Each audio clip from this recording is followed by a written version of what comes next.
Alors, arrêtons de manipuler notre peuple.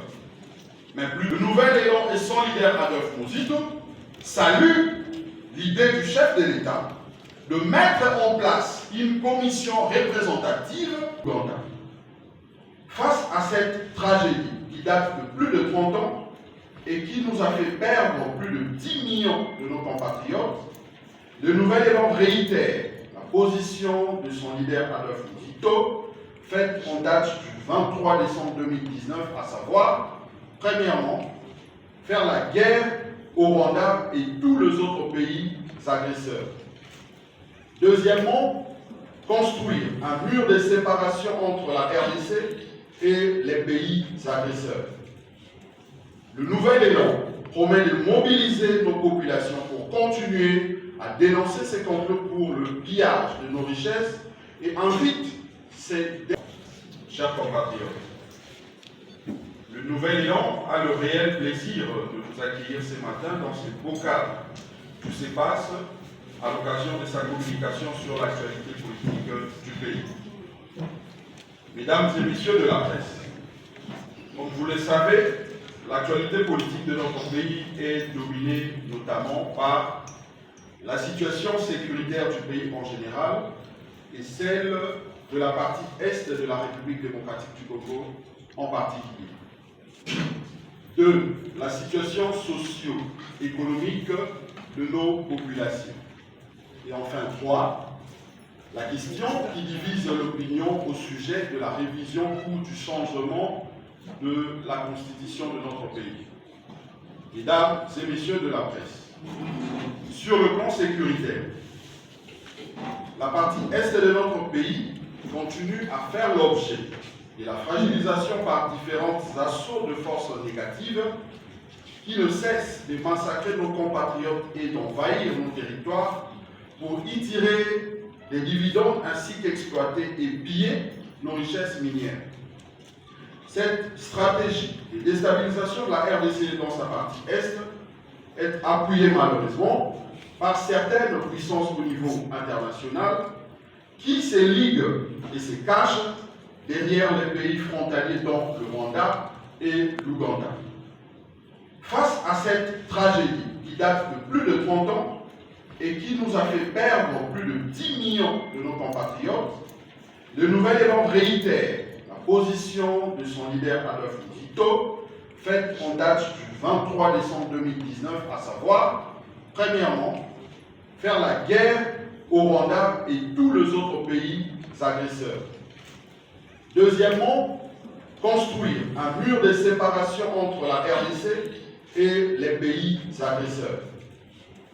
Le nouvel élan promet de mobiliser nos populations pour continuer à dénoncer ces complots pour le pillage de nos richesses et invite ces dernières à s'unir pour barrer la route à ces projets funestes.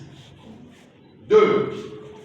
Concernant la situation socio-économique de notre peuple, le nouvel élan constate qu'elle reste précaire en dépit des avancées et performances enregistrées au cours de 16 dernières années avec l'augmentation du budget de l'État en ressources propres allant de 1 à 10 milliards de dollars américains entre 2007 et 2022. Les fonctionnaires et la population congolaise, de manière générale, ne se retrouvent pas dans la redistribution de la richesse qui est créée dans notre pays, en dépit de l'évolution plus ou moins significative du produit intérieur brut.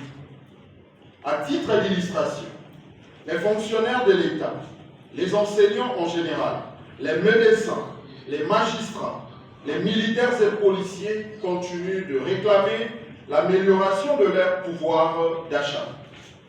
Les infrastructures routières sur l'ensemble du pays et particulièrement dans la ville de Kinshasa sont dans un état de délabrement total et nécessitent une réponse urgente de la part du gouvernement.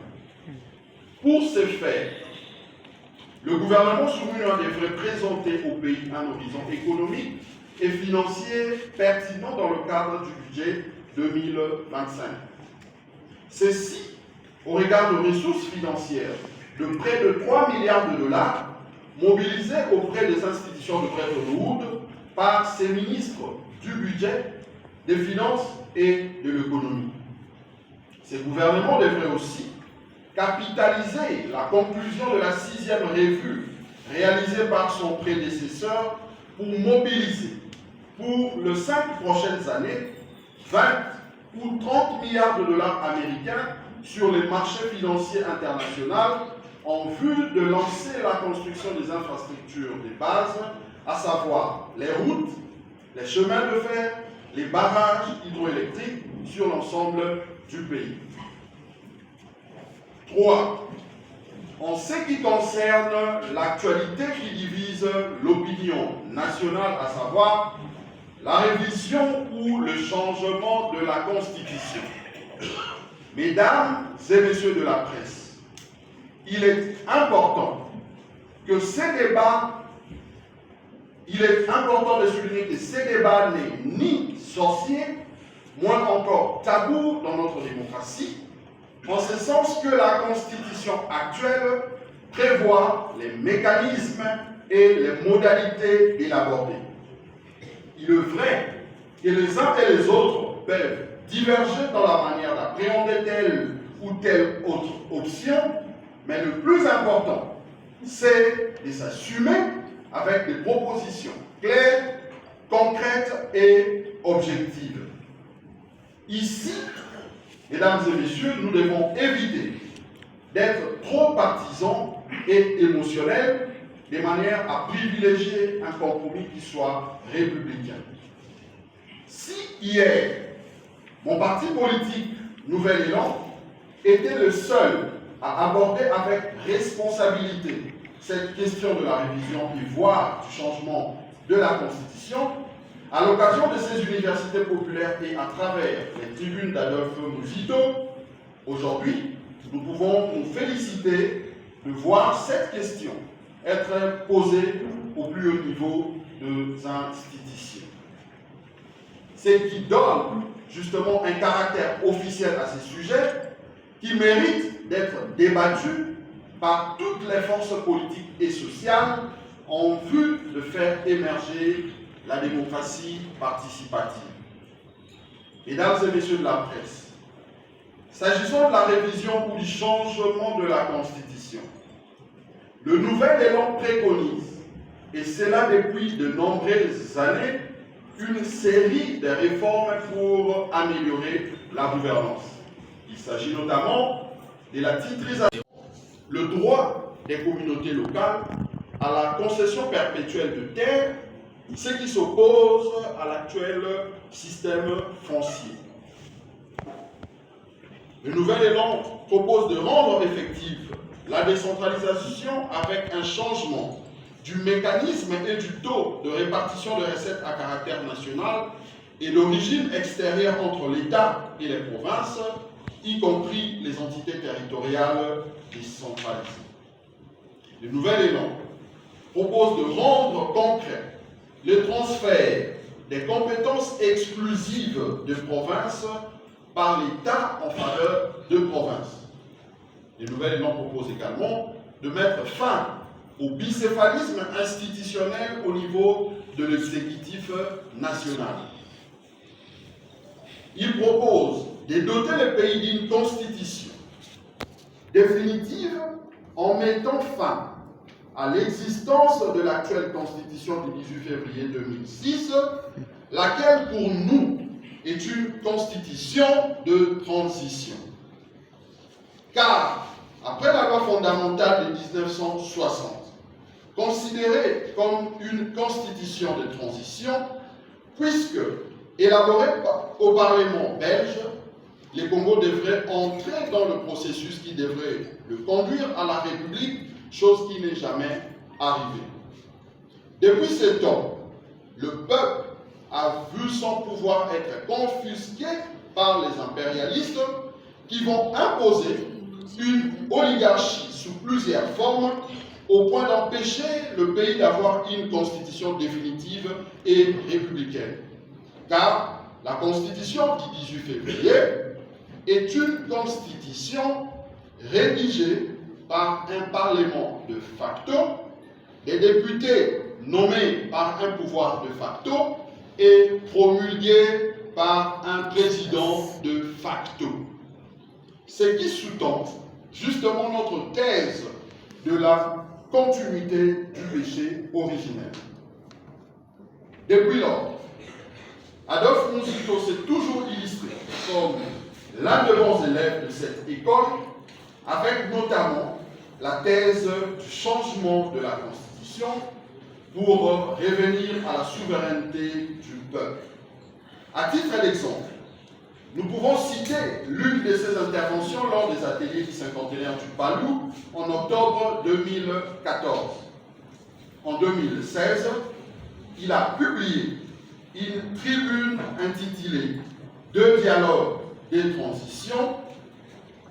Ici également, il va défendre la même thèse, car cette tribune, la 9e, disait, je cite, « Retourner au peuple pour réhabiliter la loi fondamentale selon laquelle seul un pouvoir élu peut élaborer et adopter la souveraineté. » De ce qui précède, nous pouvons affirmer haut et fort que le nouvel élan et solidaire Adolphe Muzito n'ont pas changé de position par rapport à cette question comme le font bien d'autres, mais sont restés constants.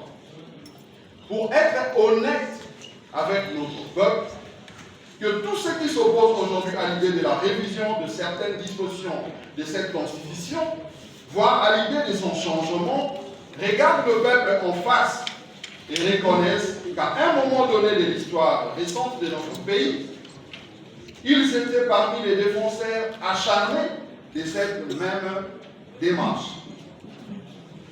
Alors, arrêtons de manipuler notre peuple, mais plutôt débattons en toute responsabilité autour des évidences, au risque de promouvoir un déni de démocratie. C'est à ce titre que le nouvel élan et solidaire Adolphe Muzito salue l'idée du chef de l'État de mettre en place une commission représentative de toutes les forces politiques et sociales pour traiter de cette question. Cependant, le nouvel élan et son leader proposent que la dite commission soit coordonnée par l'opposition. Mesdames et messieurs de la presse, avant de clore cette communication, nous lançons un vibrant appel à tous les lumumbistes et à celles et ceux qui se reconnaissent dans le combat de nos pères fondateurs de se joindre à nous pour corriger à jamais l'œuvre des impérialistes, je dis le péché originel, qui n'avait pour finalité que de réduire le pouvoir du souverain primaire que notre peuple. Dans une démocratie, le peuple doit être considéré comme l'alpha et l'oméga. Mwinda et Pela, je vous remercie.